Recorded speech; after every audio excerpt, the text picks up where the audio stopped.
Kadang yang membuat sebuah argumen tampak kuat bukan logikanya, melainkan kebutuhan manusia untuk merasa aman. Banyak orang terlihat yakin bukan karena mereka benar, tetapi karena takut terlihat ragu. Dan di balik setiap debat yang memanas, sering ada suara batin yang khawatir kehilangan kendali, harga diri, atau tempat di mata orang lain. Argumen menjadi tameng, bukan alat memahami.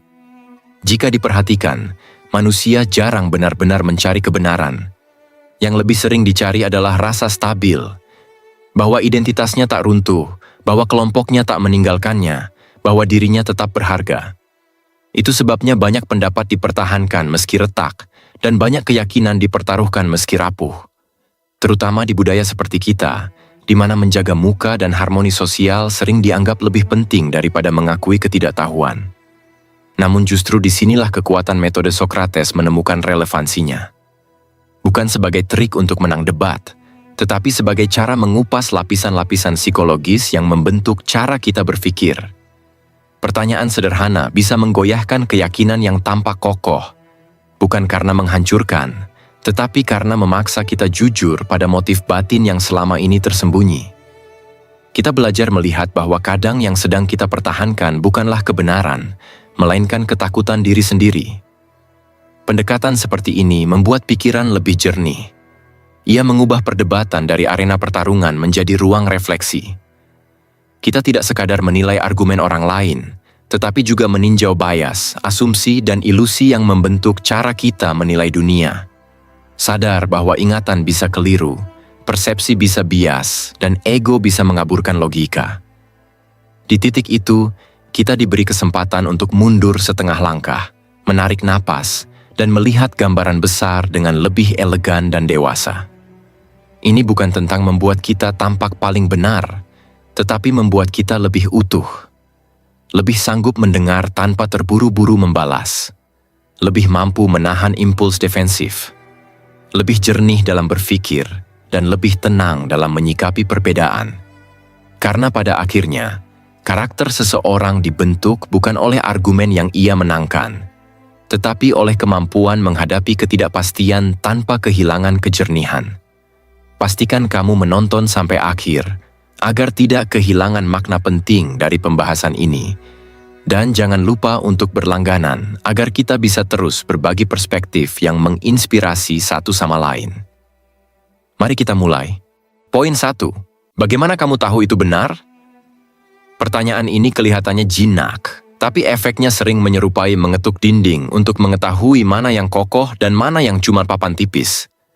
Kadang jawaban orang terdengar percaya diri, tapi kalau kamu perhatikan baik-baik, sering ada getaran kecil dalam suaranya, seolah ia berusaha meyakinkan dirinya sendiri.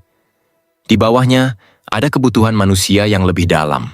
Merasa aman, dianggap tahu, tidak terlihat bodoh. Banyak riset psikologi sosial menunjukkan hal itu. Manusia cenderung mempertahankan pandangan yang membuat dirinya nyaman, bukan yang paling akurat. Bias sederhana seperti naive realism bikin kita merasa persepsi kita yang paling objektif, sementara orang lain yang berbeda pandangan dianggap bias. Confirmation bias memperkuatnya. Kita lebih ingat hal yang mendukung keyakinan kita. Kalau sudah cocok dengan keinginan hati, kita anggap benar, meski datanya tipis. Dan kalau ditanya, bagaimana kamu tahu? Sebagian orang langsung defensif. Itu reaksi yang wajar. Dalam banyak studi, respons emosional seperti ini muncul ketika identitas atau harga diri tersentuh. Mereka bukan mempertahankan faktanya, tapi mempertahankan dirinya sendiri. Biasanya kalau kita ngobrol bareng teman, kita lebih percaya apa yang terdengar familiar atau sering diulang. Lingkungan ikut membentuk. Kalau orang sekitar sepakat, kita merasa aman ikut mengiyakan. Padahal kesepakatan bukan bukti. Itu hanya resonansi sosial. Kita sering tak sadar bahwa keyakinan yang kita anggap kuat sebenarnya dibangun dari asumsi keluarga, budaya sekitar, atau rasa takut terlihat salah. Coba kamu tanya pada dirimu, ketika kamu bersikeras pada satu pendapat, apa kamu membelanya karena itu benar? Atau karena kamu takut kehilangan pijakan? Pernah nggak kamu merasa sedikit gelisah ketika seseorang mempertanyakan sesuatu yang kamu yakini sejak lama? Sensasi kecil itu, yang muncul seperti tarikan halus di dada, sering lebih jujur daripada argumen kita sendiri. Bayangkan contoh sederhana. Kamu percaya satu cara bekerja adalah yang paling benar, karena sejak dulu orang di sekitar pakai cara itu.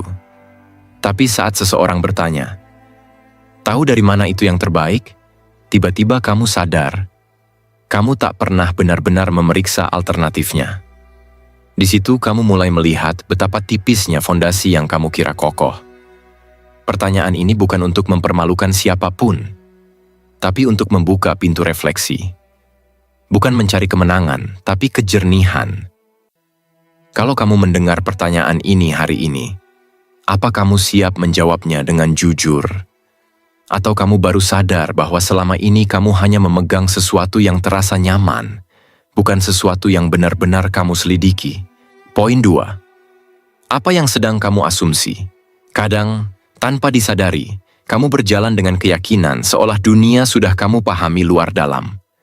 Tapi begitu kamu berhenti sebentar dan bertanya pada diri sendiri, "Tunggu, aku sebenarnya sedang menganggap apa?" Barulah terasa betapa banyak fondasi pikiran kita yang berdiri di atas tanah yang belum pernah diperiksa. Pertanyaan sederhana ini sering bekerja seperti menyalakan lampu di ruangan yang selama ini kamu masuki dalam gelap. Bukan untuk membuatmu tidak nyaman, tapi untuk memastikan kamu benar-benar tahu apa yang sedang kamu pijak. Kalau kita amati, manusia punya kecenderungan mengisi ruang kosong dalam pikiran dengan dugaan. Psikologi menyebutnya kebutuhan akan konsistensi dan stabilitas. Otak benci ketidakpastian, jadi ia memilih untuk membuat kepastian sendiri. Banyak penelitian soal naive realism dan false consensus effect menunjukkan bagaimana kita merasa persepsi kita adalah standar umum, padahal itu hanya bias internal yang menyamarkan diri sebagai logika. Dan yang agak ironis, asumsi sering lahir dari ketakutan yang tak pernah kita akui. Takut kehilangan kendali, takut dikecewakan, atau takut mengulang luka lama. Bayangkan kamu sedang berdiskusi dengan seseorang, lalu dia bersikeras, "Semua orang itu selalu begitu." Kamu mungkin pernah juga punya momen serupa. Tapi kalau kamu telusuri lebih jauh, ada kemungkinan besar pendapat itu bersumber dari pengalaman pribadi yang kuat emosinya, bukan dari data menyeluruh. Itu seperti melihat satu kejadian lalu menganggapnya representasi dunia. Rasanya masuk akal, tapi belum tentu benar. Biasanya kalau kita berada di lingkungan yang cenderung menghindari konflik, banyak hal dibiarkan tergantung di udara. Tidak diucapkan secara langsung, hanya dimaklumi. Dari situ asumsi tumbuh subur, seakan sudah disepakati, padahal tidak pernah diuji. Dan menariknya, begitu asumsi itu disentuh oleh pertanyaan kritis, banyak orang langsung defensif. Itu bukan pertahanan terhadap fakta, tapi pertahanan terhadap rasa aman yang melekat pada asumsi tersebut. Coba kamu perhatikan dirimu saat ini. Ketika kamu meyakini sesuatu tentang seseorang, tentang kehidupan, tentang masa depan, apakah itu berdiri di atas bukti, atau berdiri di atas cerita lama yang kamu bawa terus tanpa pernah kamu cek ulang? Mungkin ada perasaan samar yang selama ini kamu abaikan. Seperti suara kecil yang bertanya, "Benarkah aku tahu atau aku hanya terbiasa percaya?" Kalau kamu berani memeriksa asumsi satu persatu, kamu mungkin kaget. Tapi yang lebih penting, kamu akan melihat dunia dengan lebih jernih dan melihat dirimu dengan lebih jujur. Poin 3. Bukti seperti apa yang dapat mengubah pikiranmu? Coba kita mulai dengan satu bayangan sederhana. Kamu duduk memegang sebuah keyakinan yang selama ini terasa kokoh. Lalu ada seseorang datang, membawa data, membawa cerita, membawa argumen. Tapi entah kenapa, sebagian dirimu tidak siap menerimanya. Bukan karena buktinya lemah, tapi karena ada sesuatu di dalam dirimu yang menolak goyah. Seperti tangan yang tidak mau melepas pegangan lama, meski pegangan itu sudah tidak mampu menahan beban. Pertanyaan ini muncul untuk memeriksa itu. Bukti macam apa yang benar-benar mampu menggerakkan dirimu? Kalau kita melihat riset psikologi, ada hal menarik. Manusia ternyata tidak bergerak hanya oleh fakta, melainkan oleh identitas. Confirmation bias membuat kita memilih informasi yang membuat kita tetap utuh. Ketika keyakinan sudah menyatu dengan harga diri, maka menerima bukti baru terasa seperti mengakui kelemahan. Karena itu ada orang yang menolak bukti kuat, bukan karena tidak masuk akal, tapi karena menyentuh sesuatu yang terlalu dekat dengan inti diri. Buat sebagian orang, perubahan pikiran terasa seperti kehilangan arah. Ada juga kondisi ketika seseorang tampak keras kepala, padahal yang terjadi di dalamnya adalah ketakutan. Takut ditinggalkan kelompok. Takut dianggap berubah terlalu cepat. Takut kehilangan kendali. Studi tentang dinamika kelompok menunjukkan bagaimana tekanan sosial dapat membuat seseorang menolak bukti semata agar tetap diterima. Kita sering lupa bahwa pikiran tidak berdiri sendiri. Ia ditopang oleh kebutuhan sosial dan emosi lama yang belum selesai. Coba kamu perhatikan dirimu. Jika ada bukti kuat yang menantang cara kamu melihat seseorang, apakah kamu langsung menerimanya? Atau kamu diam sebentar, merasa dada sedikit mengeras, lalu batin mencari alasan untuk bertahan? Sensasi kecil itu sering menjadi petunjuk penting. Mungkin bukan logikamu yang terganggu. Mungkin hanya egomu yang merasa terancam. Bayangkan situasi ini. Kamu yakin seseorang memiliki niat buruk. Lalu kamu melihat satu aksi nyata yang menunjukkan sebaliknya. Itu bukti. Tapi apakah bukti itu cukup? Atau kamu butuh lebih banyak? Atau kamu butuh sesuatu yang lebih dalam? Misalnya penjelasan, konsistensi, atau waktu? Semua orang berbeda. Ada yang berubah dengan satu data. Ada yang butuh pengalaman nyata. Ada juga yang tidak bisa berubah sampai ia sendiri lelah mempertahankan beban pikiran lama. Pertanyaan ini tidak menuntut kamu berubah sekarang. Ia hanya menantangmu untuk jujur. Apa yang sebenarnya kamu tunggu untuk membuatmu berkata, "Baik, mungkin aku perlu melihat ulang." Karena di titik itu, bukan hanya pikiranmu yang bergerak, tetapi kedewasaanmu juga ikut tumbuh. Poin 4. Apa yang akan dikatakan oleh seseorang yang tidak setuju? Coba kamu bayangkan sebuah percakapan yang tampak biasa. Kamu menyampaikan pendapat, yakin dengan nada yang tenang, dan merasa sudah memahami situasinya. Lalu tiba-tiba muncul seseorang yang tidak sependapat. Bukan untuk menyerang, tapi untuk menunjukkan celah kecil yang mungkin tak sengaja kamu abaikan. Di momen itu, kamu bisa merasakan getaran halus dalam batinmu. Bukan ketakutan, tapi sejenis kegelisahan yang muncul ketika realitas membuka pintu lain yang sebelumnya tidak kamu lihat. Pertanyaan ini bukan untuk membuatmu kalah debat, tapi untuk mengajakmu mengambil jarak dari dirimu sendiri. Dalam riset psikologi sosial, ada efek yang disebut confirmation bias dan false consensus effect. Dua hal ini sering membuat kita merasa mayoritas mendukung kita, padahal sebenarnya kita hanya mengelilingi diri dengan suara-suara yang mirip. Ketika ada suara berbeda muncul, otak refleks menolaknya, seperti alarm yang berbunyi. Ini mengancam stabilitas yang sudah kamu bangun. Padahal kadang suara berbeda itulah yang memegang kepingan puzzle yang hilang. Coba kamu tanya dalam hati. Ketika seseorang tidak setuju denganmu, apa yang sebenarnya kamu rasakan? Apakah kamu benar-benar yakin pada argumenmu? Atau kamu hanya tidak siap melihat sisi yang selama ini kamu jauhi? Ada orang yang langsung defensif, karena baginya ketidaksepakatan terasa seperti serangan pribadi. Ada yang diam, padahal batinnya panik. Ada juga yang pura-pura menerima, tapi menyimpan rasa tidak nyaman. Semua reaksi itu wajar, karena perbedaan pendapat sering menyentuh tempat-tempat sensitif di dalam diri kita. Bayangkan kamu sedang berdebat tentang seseorang. Kamu merasa dia salah. Lalu orang lain berkata, atau mungkin kamu melewatkan sesuatu. Kalimat sesederhana itu bisa membalikan arah pikiran. Mungkin kamu hanya fokus pada satu sisi cerita. Mungkin emosimu sedang memengaruhi interpretasimu. Atau mungkin kamu tidak ingin melihat fakta tertentu karena itu akan memaksamu mengakui bagian yang lebih dalam. Kamu memang sedang terluka, atau kamu takut terlihat kurang bijak. Suara yang tidak setuju adalah cermin lain yang memantulkan wajahmu dari sudut berbeda. Kadang ia membawa keberanian, kadang ia membawa keraguan, tapi keduanya tetap informasi penting. Kalau kamu berani mendengarnya tanpa merasa terancam, kamu mungkin menemukan kebenaran yang jauh lebih kokoh daripada keyakinan awalmu. Dan pertanyaannya kembali ke kamu. Jika seseorang yang tidak sependapat bicara, apakah kamu benar-benar mendengarnya, atau kamu hanya menunggu giliran untuk membalas? Poin 5. Apa yang akan terjadi jika semua orang berpikir seperti kamu? Coba kamu tarik napas perlahan, lalu bayangkan satu hal. Pendapatmu dianut semua orang. Bukan sebagian, bukan kelompok kecil, tapi semua. Tidak ada yang bertanya, tidak ada yang menawar, tidak ada yang memberi sudut pandang alternatif. Hanya satu pola pikir, mengalir seperti sungai besar yang menelan semua riak kecil.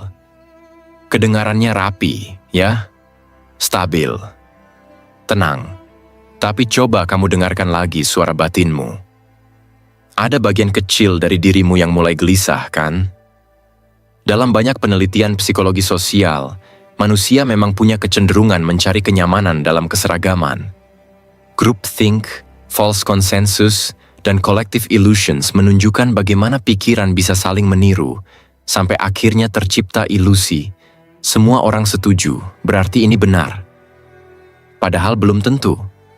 Kadang keseragaman itu bukan buah kebijaksanaan, tapi hasil dari rasa takut berbeda.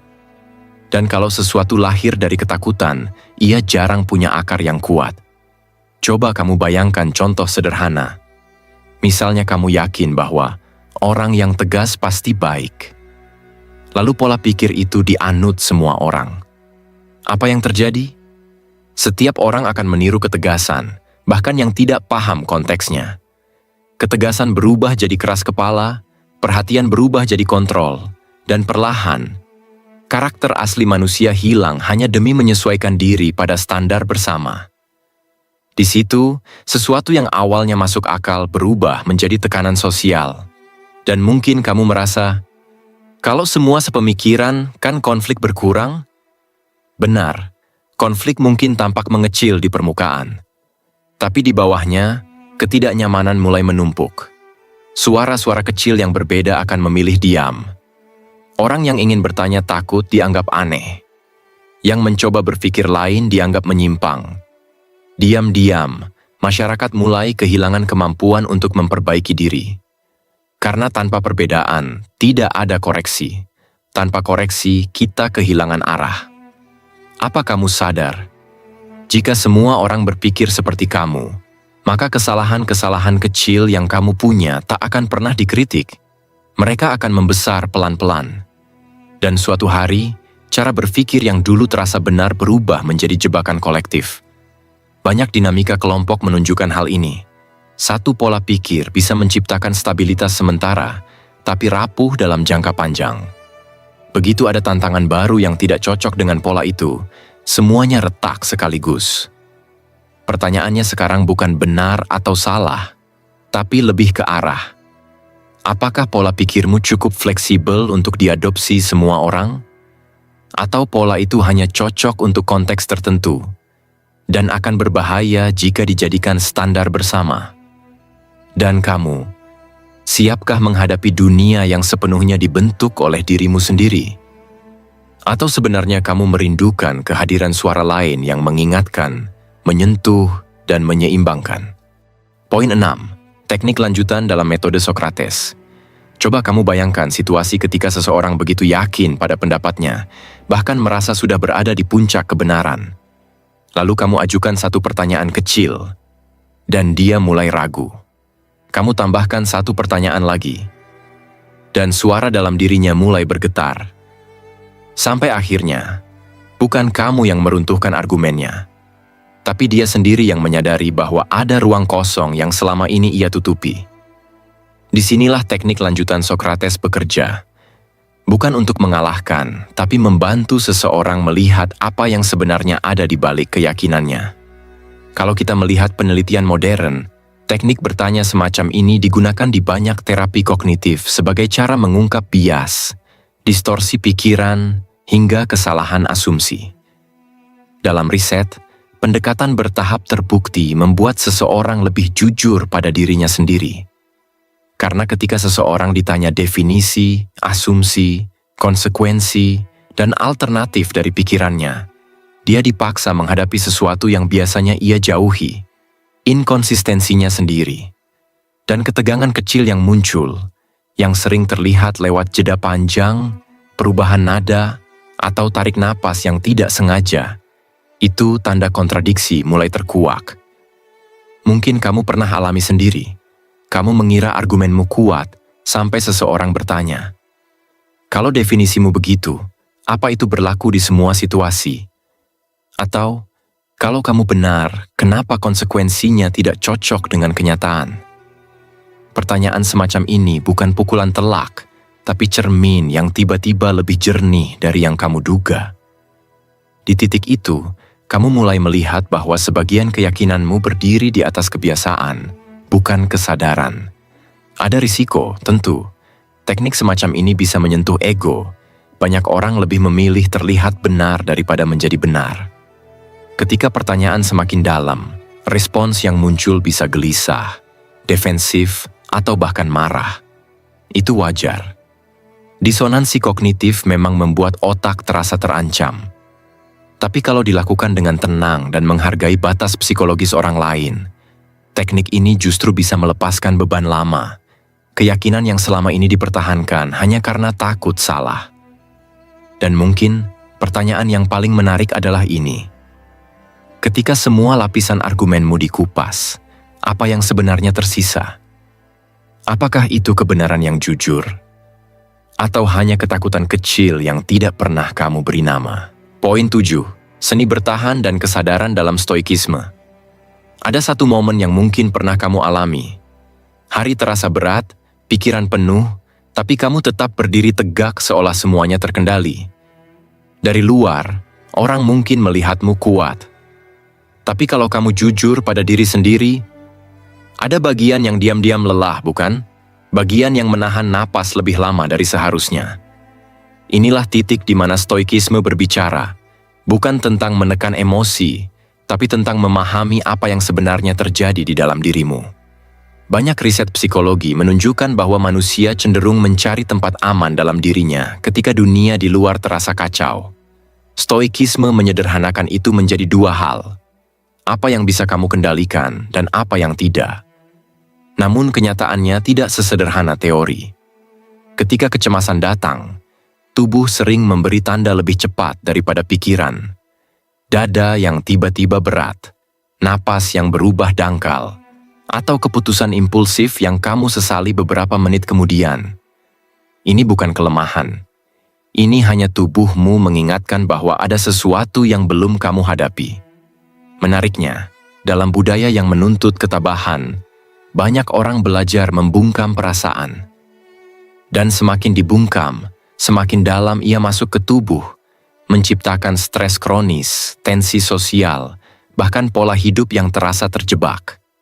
Riset menunjukkan bahwa penekanan emosional jangka panjang bisa meningkatkan risiko kecemasan dan depresi. Tapi secara sosial, kita terbiasa memuji mereka yang tahan banting, seolah tidak terguncang adalah ciri kedewasaan. Padahal kedewasaan sejati sering muncul dari kemampuan mengakui rasa lelah tanpa kehilangan arah. Coba kamu ingat satu hari ketika kamu terlalu banyak menahan. Apa yang terjadi di akhir hari itu? Ada orang yang akhirnya marah tanpa alasan. Ada yang justru menarik diri. Ada juga yang terlihat tenang, tapi batinnya bising. Itu pola yang berulang ketika ketenangan dijadikan tameng, bukan kesadaran. Stoikisme mengajakmu kembali ke pusat dirimu, bukan ke topeng yang kamu pakai. Ketenangan yang sejati lahir saat kamu benar-benar tahu apa yang kamu rasakan, lalu memilih respons terbaik, bukan reaksi tercepat. Mungkin kamu tidak bisa mengubah dunia hari ini, tapi kamu selalu bisa mengubah cara kamu menapaki langkah berikutnya. Dan pada akhirnya, hanya kamu yang tahu. Apakah ketenanganmu adalah kekuatan, Atau sekadar bisikan pelan dari luka lama yang belum kamu sentuh? Poin 8. Cara menerapkan metode Socrates dalam kehidupan modern. Kadang kamu merasa sudah bernalar dengan baik, tapi ketika ditanya, kenapa kamu yakin begitu? Ada jeda kecil dalam diri yang tidak ingin kamu akui. Jeda yang pelan-pelan menyadarkan bahwa sebagian besar keputusanmu mungkin lahir dari rasa aman, bukan dari pemahaman yang matang. Di dunia serba cepat seperti sekarang, itu wajar. Informasi datang terlalu banyak, dan setiap orang berlomba terlihat cerdas. Padahal banyak keyakinan berdiri di atas intuisi yang tidak pernah diuji. Metode Socrates justru lahir untuk menantang kebiasaan itu. Bukan lewat debat, tapi lewat keberanian menanyakan ulang hal yang selama ini kamu anggap jelas. Jika ditelusuri lebih dalam, banyak orang mengikat identitas pada opini yang sedang tren. Ada kecemasan tidak ingin tertinggal, tidak relevan, atau kehilangan tempat di komunitasnya. Identitas digital memberi sensasi aman, sehingga pendapat yang populer terasa benar karena semua orang mengangguk. Padahal, riset psikologi sosial menunjukkan bahwa manusia cenderung mengikuti mayoritas bukan karena paham, tapi karena tidak ingin terasing. Disinilah pertanyaan sederhana seperti, apa dasar keyakinanmu? Bisa membuka tabir. Bukan untuk mempermalukan, tapi untuk memastikan bahwa pijakanmu memang kokoh. Tentu tidak semua lingkungan siap menerima pertanyaan seperti itu. Dalam banyak kelompok, bertanya kadang dianggap mengganggu harmoni. Namun jika disampaikan dengan tenang dan tanpa niat menjatuhkan, pertanyaan justru bisa memantik kejujuran. Kamu pasti pernah mengalami momen ketika seseorang bertanya hal sederhana, lalu kamu mulai berpikir ulang. Iya juga ya, kenapa selama ini saya ikut saja? Momen kecil itu adalah pintu kesadaran yang sebenarnya dibutuhkan banyak orang. Dan manusia sering mengulang pola yang sama. Membela pandangan lama tanpa pernah menguji ulang. Bias konfirmasi bekerja tak kenal lelah. Kita mencari yang mendukung, mengabaikan yang menantang. Padahal seringkali konflik lahir bukan karena fakta, tapi ego dan cerita emosional di baliknya. Ketika kamu mulai mengurai argumen menjadi bagian kecil, definisi, asumsi, konsekuensi, barulah terlihat bahwa banyak keributan bisa mereda jika manusia memahami dari mana keyakinannya muncul. Kamu bisa memulai dengan langkah kecil, beri jeda sebelum menanggapi, tanya alasan di balik alasan, dengarkan tanpa buru-buru menyimpulkan. Kebiasaan sederhana ini memperkuat ketenanganmu dan mempertajam nalar tanpa membuat percakapan meledak. Namun harus jujur, menerapkan metode ini tidak selalu membuatmu disukai. Ada yang merasa tersentuh, ada pula yang merasa terganggu. Tapi dalam jangka panjang, kamu akan tumbuh menjadi pribadi yang lebih jernih melihat dunia, lebih merdeka dari tekanan sosial, lebih terbuka pada kebenaran, lebih selaras dengan diri sendiri. Dan mungkin, saat kamu bertanya pada diri sendiri, yang terbuka bukan hanya argumenmu, tapi siapa dirimu sebenarnya. Poin 9. Etika dan tanggung jawab dalam menggunakan kemampuan ini. Kamu pasti pernah merasakan dorongan halus untuk menguliti argumen seseorang ketika logikanya mulai terasa longgar. Bukan niat buruk, hanya rasa penasaran, atau mungkin ada sedikit kebutuhan untuk memastikan bahwa kamu berada di atas tanah yang lebih kokoh dibanding mereka. Di titik inilah metode Socrates diam-diam berubah bentuk. Dari alat mencari kebenaran menjadi alat menegaskan posisi. Dan jujur saja, manusia tidak selalu sadar kapan ia berpindah dari satu niat ke niat yang lain. Kita tahu bahwa pertanyaan kritis dapat membuka ruang pemahaman baru. Tapi sumber-sumber psikologi sosial yang kamu pelajari sebelumnya juga menunjukkan sisi gelapnya. Struktur percakapan bisa dipakai sebagai mekanisme dominasi. Orang yang haus kontrol bisa menyusun pertanyaan seperti perangkap. Tidak kasar, tapi terasa menusuk. Seolah ia sedang membantu, padahal sedang mengendalikan arah pikiranmu. Dan lucunya, semua itu bisa terjadi di balik topeng rasionalitas. Pernahkah kamu merasa puas setelah berhasil membuat seseorang kehabisan kata? Sensasi itu bisa menenangkan. Tapi coba jujur sebentar. Apakah itu kepuasan karena menemukan kebenaran atau karena berhasil menang? Dua hal yang kelihatannya sama, tapi sebenarnya berbeda jauh. Riset tentang bias kognitif menjelaskan bahwa manusia sering mengacaukan kemampuan membantah dengan kemampuan memahami. Padahal memenangkan argumen tidak otomatis membuatmu benar.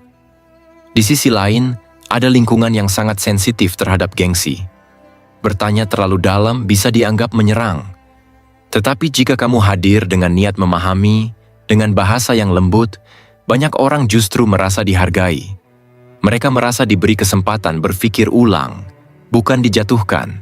Contohnya sederhana.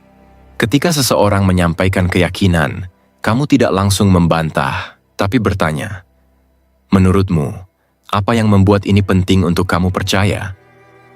Nada tenang seperti itu mengubah seluruh suasana. Namun ada risiko lain yang jarang dibicarakan. Pertanyaan yang terlalu tajam bisa membuka pintu ke ruang batin yang belum siap disentuh. Seseorang bisa mempertanyakan dirinya terlalu dalam, menemukan trauma lama, atau merasa kehilangan arah. Bukan karena kamu jahat, tapi karena kekuatan metode ini memang mampu menggetarkan fondasi keyakinan seseorang. Itulah sebabnya tanggung jawab menjadi kunci. Batasannya sebenarnya sederhana. Sebelum bertanya, tanya dulu dirimu. Apa yang benar-benar ingin aku cari? Jika jawabannya jernih, pertanyaanmu akan menjadi jembatan. Jika jawabannya diwarnai ego, pertanyaanmu bisa menjadi pisau. Dan ketika sebuah pisau masuk terlalu dalam, hubungan bisa retak, rasa percaya menghilang. Bahkan reputasi berubah menjadi sosok yang selalu benar, tapi tidak pernah benar-benar diinginkan dalam percakapan. Pada akhirnya, manusia tidak pernah sepenuhnya bebas dari ego. Kadang kita ingin memahami, kadang kita ingin menang, dan kadang kita hanya takut terlihat lemah. Tapi ketika kamu sadar akan motif itu, pelan-pelan metode Sokrates kembali ke bentuk awalnya. Bukan alat untuk mendominasi, tapi cara untuk menuntun dirimu sendiri dan orang lain menuju kejelasan yang lebih jujur. Di situ letak elegansinya. Dan di situ pula tanggung jawabmu dimulai. Kesimpulan. Kadang ketika semua pertanyaan sudah dilontarkan dan semua argumen dibongkar, kamu mendapati dirimu berdiri sendirian di depan satu hal yang paling manusiawi. Kejujuran terhadap diri sendiri. Bukan kejujuran yang keras, melainkan yang sunyi, yang membuatmu bertanya pelan, "Selama ini, apa yang sebenarnya sedang aku cari? Apakah kamu ingin kebenaran? Atau hanya ingin merasa aman? Atau mungkin kamu sekadar ingin mempertahankan cerita lama yang membuatmu tidak goyah?" Di balik setiap argumen yang kamu pertahankan, ada lapisan kecil yang jarang diakui. Kebutuhan untuk merasa konsisten. Itu sebabnya banyak orang memilih bertahan pada keyakinan yang sudah lama mereka pegang, meski mereka tahu ada retakan halus di dalamnya. Studi tentang disonansi kognitif menjelaskan betapa manusia sering menghindari perubahan, karena perubahan mengancam identitas yang telah mereka bangun bertahun-tahun. Jadi wajar jika banyak yang membela pandangan lama meski telah melihat bukti sebaliknya. Namun, ketika kamu perlahan membiarkan dirimu terbuka terhadap pertanyaan, bukan untuk kalah, tapi untuk melihat lebih jernih, ada sesuatu yang mulai bergeser. Kamu menyadari bahwa memahami kebenaran memang lebih mudah daripada hidup sesuai kebenaran itu. Pemahaman tidak menuntut keberanian, tapi perubahan?